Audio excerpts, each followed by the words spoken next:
Hello again.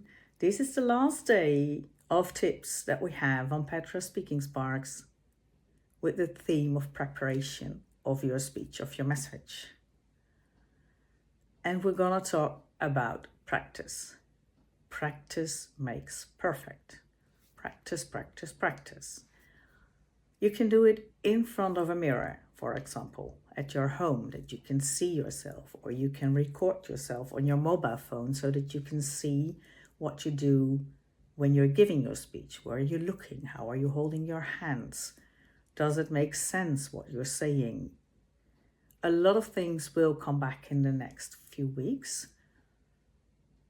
What I just wanted to say is that it does make sense to practice. What I did a lot when I had to prepare for my Toastmaster evaluation, or no, my contest speeches, that I would sit in my car and put my mic on for just the audio recording of it.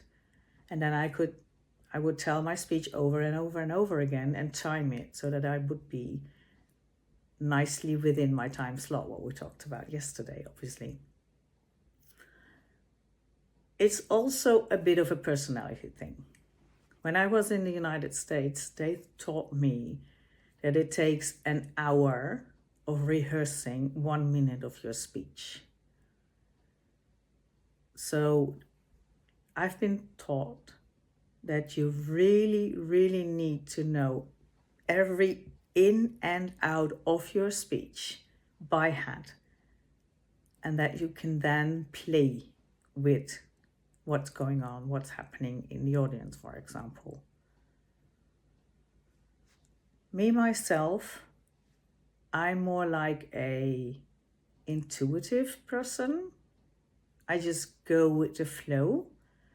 So for me, it is important to know the subject of my speech, obviously, but also what I want to convey, what is my message, and obviously I want to know my beginning and my ending.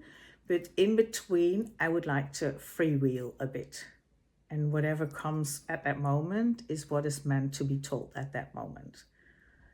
So figure out what suits you best and adopt that style, but be sure to practice so that you keep your time slot and that you can play with questions from the audience as well. That's a nice thing to practice also. So tomorrow is a little speech. Well, I already told you it will be about the processionatic caterpillars. And then next week we start another theme. Thank you for watching. Bye-bye.